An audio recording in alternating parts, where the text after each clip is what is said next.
Okay, just making sure we are actually live. Oops, so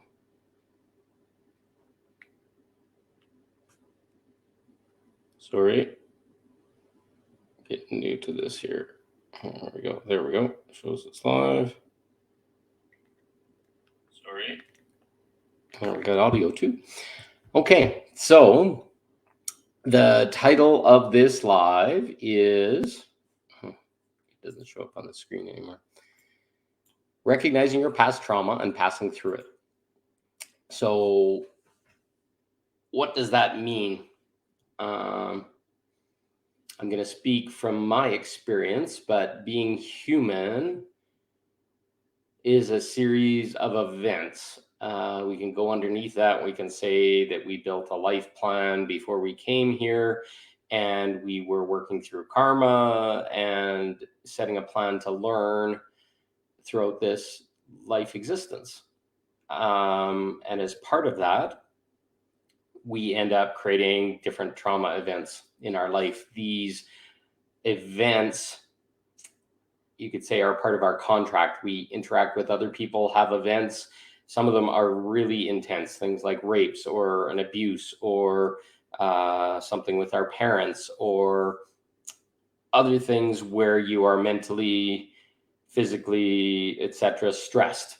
And basically, we'll get to a point in our life where those will become nuance points. I can't think of a better word for it, but basically a point where you end up having to make a choice. You'll live in the after effects of that. I'll speak from my experience. So as a child, we moved probably about every 1 to 2 years for my dad's work. He was high ranking, or moved his way up to a high ranking level in the oil industry here in Canada.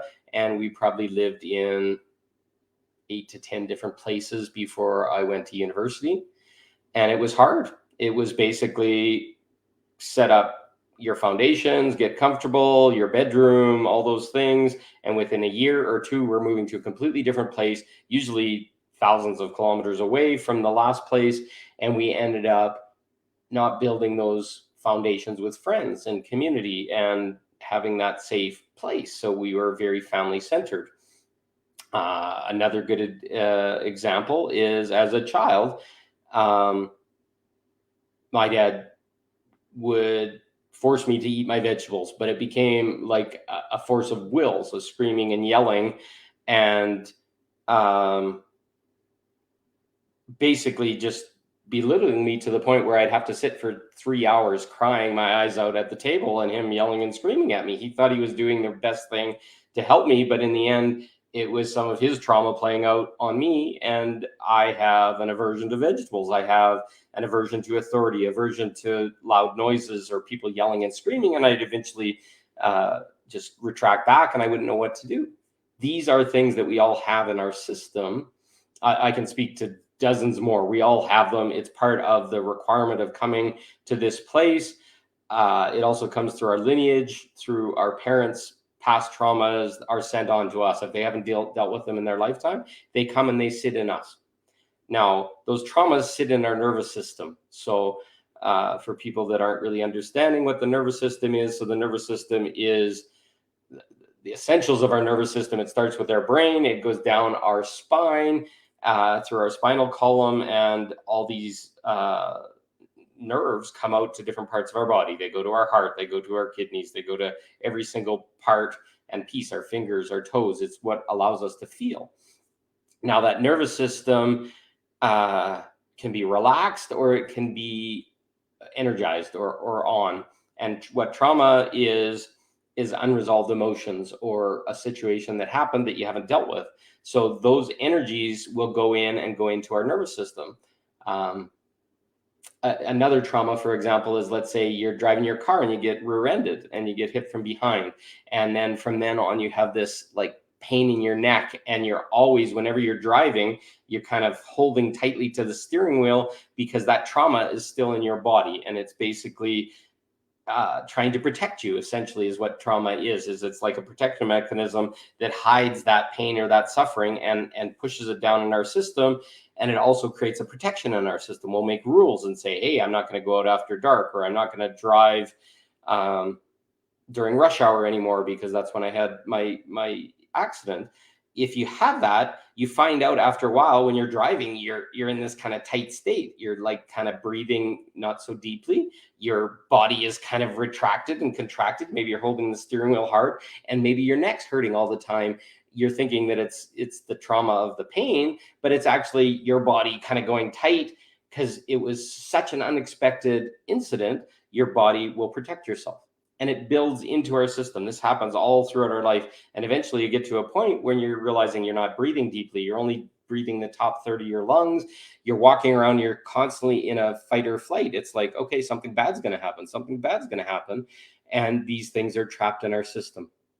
These are the traumas. These are the past things that are going on, and they've restricted us because we're now protecting ourselves to say that's not going to happen. Let's say there was a rape involved or whatever, and it was like a boyfriend or somebody in school. You may set some rules and say, okay, I'm not going to go out with that kind of guy anymore, or here's the warning sign. So now I'm protecting myself, and I won't allow those kind of people into my life. Those are the protections. Those are sitting in your nervous system as well. It's like, okay, waiting for the warning signs is, how can I protect myself? Why did this happen to me? Blah, blah, blah. And we sit here, I'm 51 years old now. And basically I've got all this built up, call it shit or learning or whatever you want to call it, that says, I can't do this, or I can't do that, or I shouldn't go out on a date like that, or I shouldn't move so much, or whatever. And it just sits there in my system, constantly in my subconscious, saying, hey, you can't do that. No, that's how you got in trouble last time. Why would you do that again? Why would you do this? These things are all here. Now, what's happening? So now we have an idea of what's sitting in our nervous system. We're now in this point of kind of like a soul examination. And we're getting pressured to go in and release all those things that are limiting our world and our reality, because we're unlimited God beings, but we were taught from the moment we were born that we aren't. And our parents' beliefs about themselves, ourselves' beliefs, how things worked out. In my personal life, I'm looking back at all my past relationships, and I look at these relationships, and I'm sitting like, what could I have done better? And why didn't that dream relationship come into my life? Why didn't my twin flame show up? Whatever you want to call it. And I'm sitting and kind of, what you call it, in Catholicism, we have this thing, it's called self-flagellating, where people would whip themselves with a leather thing on their back to basically atone for our sins. So basically you're just constantly beating yourself up for, how could you be so stupid? Why did you allow that person into your life? Why did this happen? Etc., etc. And it's built into your nervous system as well. It's built into your protection. And right now my thoughts are going back to those places, and it's like, those places aren't serving me anymore. So why are these things still within me? Well, they've defined me. I've put them as part of it. It's like, okay, I'm a man that had a divorce, that is a father, is an engineer, does IT work for people, is a healer. And I put all those things on, and it's kind of like a cage that says, okay, I'm only these things. And then we look at our relationships and what didn't work out and why we don't have that dream relationship now. And we say, okay, well, I must have made a mistake, or I'm not good enough, or whatever. Those are the self-flagellations, like whipping yourself all the time for what happened in the past. What we're being asked to do now is release all that. Take that out of our nervous system. No longer have to contort ourselves to be a good lover, or to be a good dad, or to be a good at business. And just saying, okay, I am what I am right now.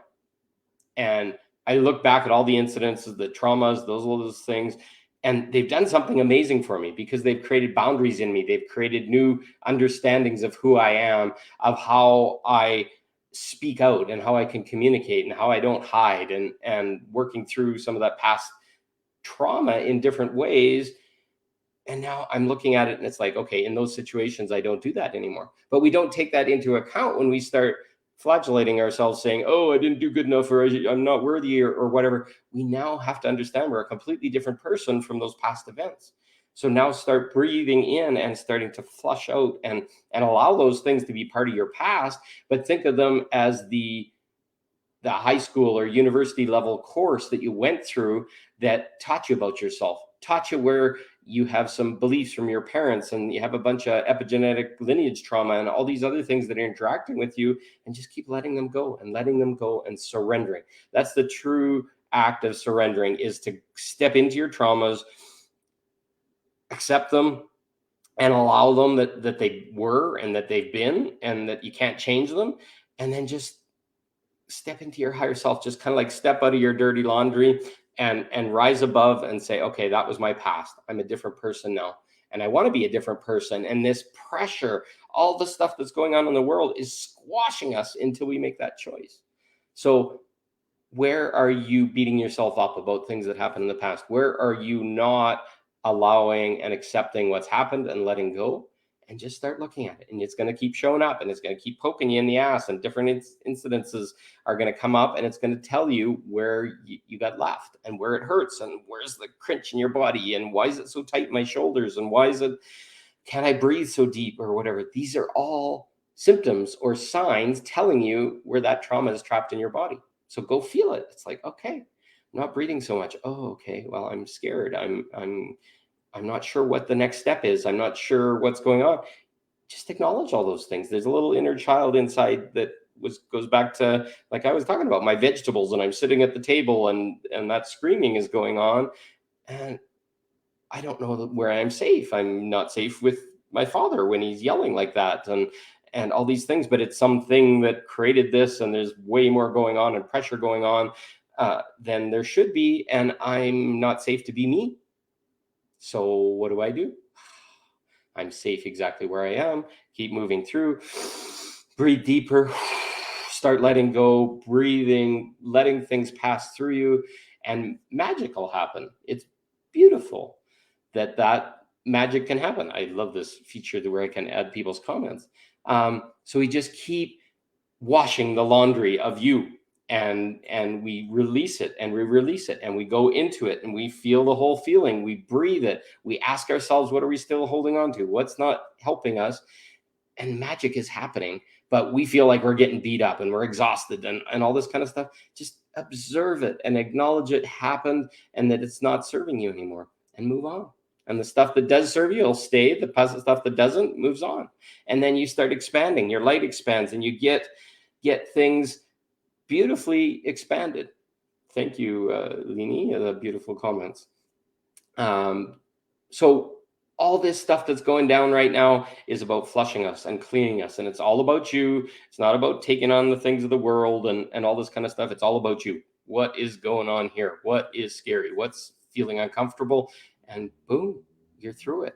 And then you go on to the next one. You keep going on to the next one until more and more is gone. You're going to feel more bright, more light, and away you go. But you can't do it by pretending it didn't happen. You can't do it by letting it go. You can't do it by loving and lighting it and just letting it, pretending it's not there, because it is you. You've been through all these things. Acknowledge it. You're going to find out at the end that you're an incredible person. The shit that I've been through in my life is crazy. And it doesn't even make any sense. I'm looking at it now and it's like, okay, this was a university level course on self-mastery, and the shit that happened, I can't explain any of it. I didn't do a lot of things to cause this, but they came in from my lineage. They came in from other places, and I dealt with them. And you're going to find out you can deal with anything and you can get through anything.